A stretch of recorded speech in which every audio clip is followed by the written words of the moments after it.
Hello, welcome to my channel. Today I'm going to be doing a flip through of my 2024 reading journal, but only of the first quarter.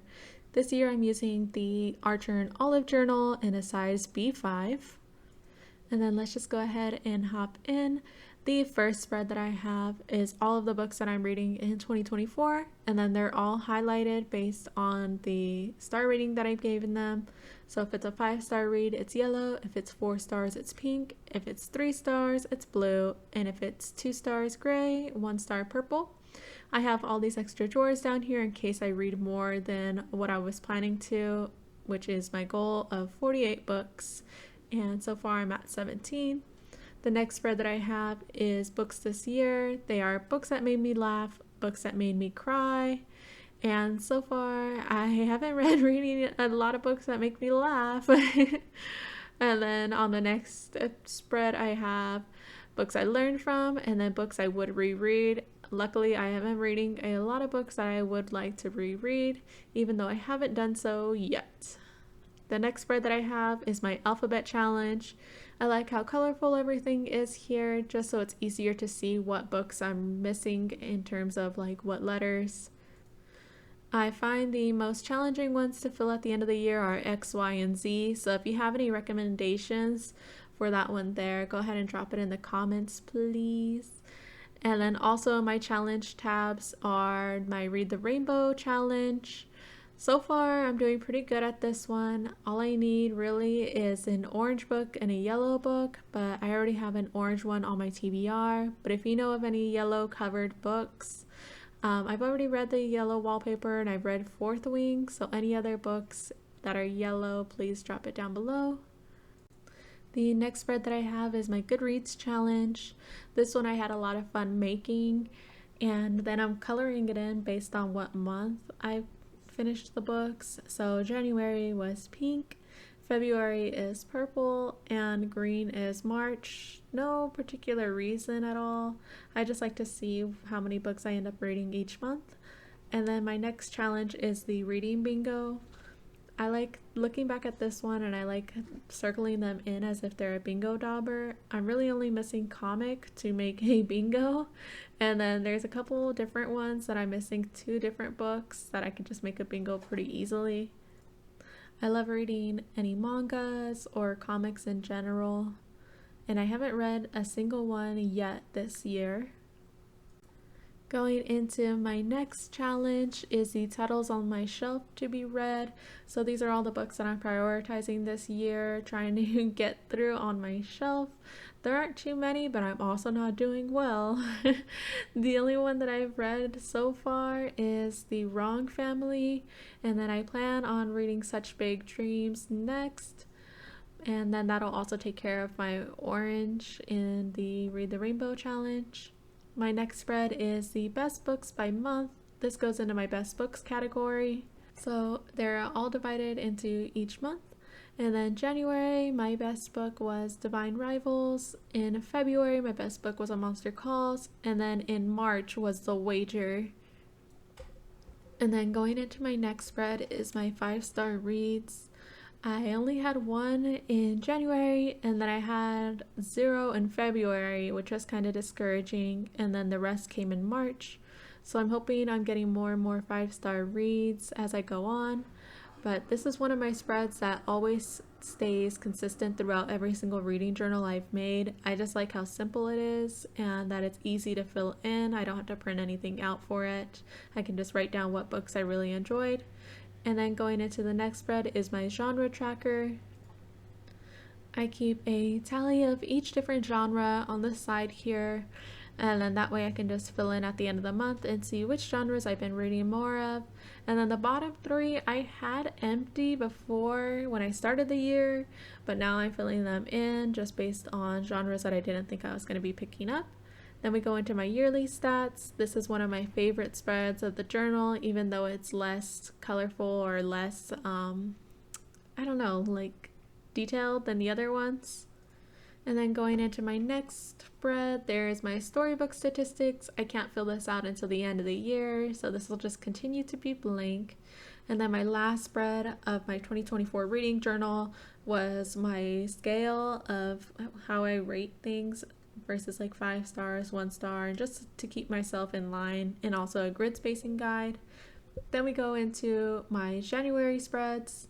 So on the cover page, I have all the books that I read. I just copied and pasted in a book that I read, and then I put the star ratings underneath. And then I ran out of room, so I ended up putting them on the doors.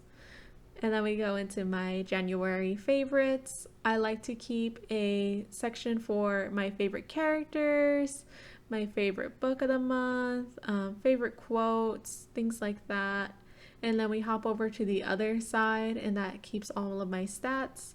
I like to just pull these from Storybook and then just plot them down here. So then we have my genres here that I read, and then we have just other pie graphs that Storybook usually has for me, or any graphs that I can put down here. I just like these to reflect on. And then I like my totals at the very bottom of the books that I've read, the pages that I read, 5 stars, and how many days.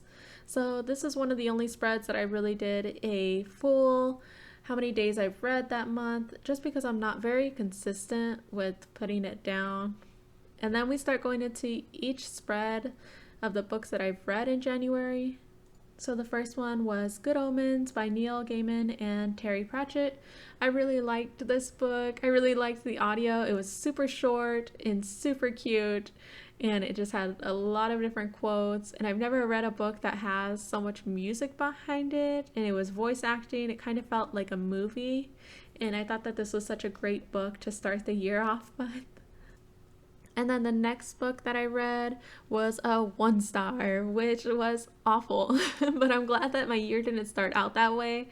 I had just heard so many good things about it. And then we have Babylon's Ark. This one was actually recommended to me in the comments, and I loved it. I was looking to read more nonfiction, and someone had commented all of their nonfiction recommendations, and I love you so much. Thank you so much for recommending those. I've also read a couple of them that you've recommended, and I've loved them all so far. Next, we have The Hawthorne Legacy, In the Lives of Puppets, and The Serpent and the Wings of Night. All of these spreads I didn't really enjoy, so I didn't really post them too many places. I just didn't take my time with these spreads, and I think it shows. Then we go into Divine Rivals. I loved this book. I could not get enough, and this is when I started to fall in love with Rebecca Ross. I just loved how easy it was to read. Her writing is just so good, and I love the characters. And I also like how this spread turned out. I feel like it kind of plays with how the book is. And then my last spread for January was words that I learned. Luckily, my Kindle, I can highlight words that I don't know, and I can reflect on them, and then I can use a vocab builder to recognize them. Then we go into February. Again, we have a section for my favorites, including my favorite book of the month, my favorite characters, and all my favorite quotes. I just like to keep a few of them there that I don't usually put in the book spreads. And then we have my stats. I did them pretty similar. I just made them into heart shapes for February. And then we have my totals at the bottom as well. So total books, total 5 stars. And then we have my pages read, and I just put a question mark there because I don't know how many pages I read. And then we go into the spreads of the books that I read in February. The first book I read was The Wrong Family, and that was a buddy read with my mom. And then we did Legends and Lattes, and I made a scrapbook here, or a little flip book, just because there's so much fan art that I found, and I wanted to include it all. And I just thought it was all so cute, so I just made that little book. Then we go into A Monster Calls. I loved this book. I don't know why it wasn't 5 stars for me, but I reflect on it so much. I think about it a lot.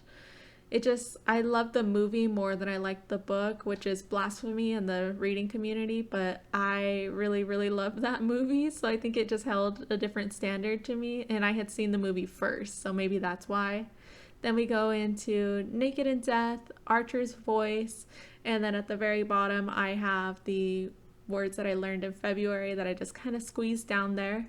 Then we have the March spreads. I made this into Stardew Valley because I love Stardew Valley so much. I want to play 1.6 so bad, but I'm a Switch user, so I have to wait forever. But you open it up here and you see the books that I read for the month.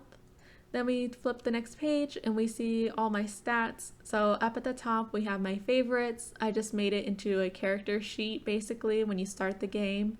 This is what it looks like, but I put my favorite quotes, favorite characters, books, and then I drew in little representations of the books to come. And then we have all of the normal stats that I do every month, basically pulled from Storybook. Couldn't recommend them enough. Love them so much. Then we have my totals of books read, pages read, and 5 stars. Again, we don't have my days read here because I will never be doing that again. Then we flip into the first book. This is The Wager by David Grann. I loved this book so much. The audiobook is phenomenal. It's the best audiobook I've ever listened to for a nonfiction book. Couldn't recommend it more. I'm usually not a history reader, but this was incredible. I stopped and took notes every so often. I stopped to tell anybody who would listen to me what this book was about and what's happening in it. I just could not get enough of it, and I already want to re-listen to it. I might just purchase my own copy and annotate it because I'm fully in love with this book. Might be best of the year. And then we go into A River Enchanted. This one I really love too. Again, I love Rebecca Ross. She could write her grocery list and I will read it. It was just so cute how the spirits all interact and how the wind can carry your words and that the hills will get smaller if you're tired and just so many different things. Then we have How Far the Light Reaches. This one I gave 2 stars. I liked the beginning and I really just wasn't on board for the ending. Then we have Ruthless Vows, 5 stars. Rebecca Ross, I'm telling you, I'd give her a kiss on the forehead. And then this is when I realized that I put my numbers in the wrong way. I am silly. I wrote down 12 here. I don't know what I was getting 12 from, but it's not book number 12. Ruthless Vows is number 17 for me.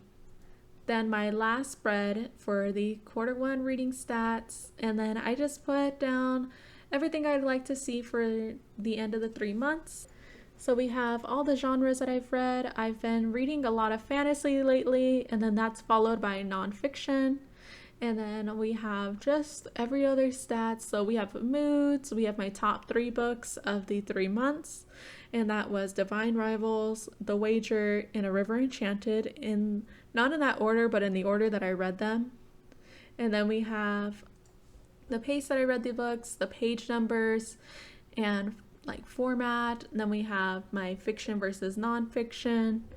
And then we have the total of the books that I read, the total page count that I've read, and the total 5-star reads that I've had this month.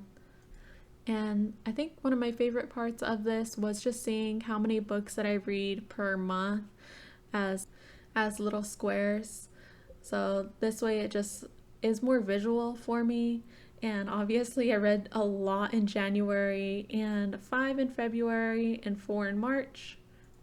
My page count for January is insane to me, at least. And then February and March are pretty similar, despite I read 1 more book in February. And then we have my average star rating as 3.35. And then I haven't started making my April journal yet, but I am hoping to do that one soon. I think I'm going to start making it more scrapbook-like. I didn't have access to a lot of my paper crafts for a while, and so that's why I did a lot of them with markers, but I'm pretty excited to get back into gluing in a bunch of different papers and throwing in a bunch of different stickers. So I will post what that looks like when I get to it, and then we'll just do a quick flip back of all the other spreads that I did, just in case you want to see them all at once. And let me know which spread you really liked, or which month that you really liked, or also any book recommendations that you have. I would love to read them. So far, your recommendations have been stellar. I am blown away. I love them. But yeah, until then, I will go ahead and see you guys in the next one. Hopefully I end up posting a video before the second quarter. I know I'm very inconsistent with posting, so if you just hit that little bell, you'll be notified whenever I do upload. Oh, also, this page. I did not make a cover page yet. Please let me know what I should put here. I don't like, do I put a bunch of books? Do I put, I don't know, a library? Like, what do I put there? I don't know. But let me know what your ideas. And again, I will just see you in the next one. Hit the little bell so we can talk next time. And I will see you guys later. All right, bye.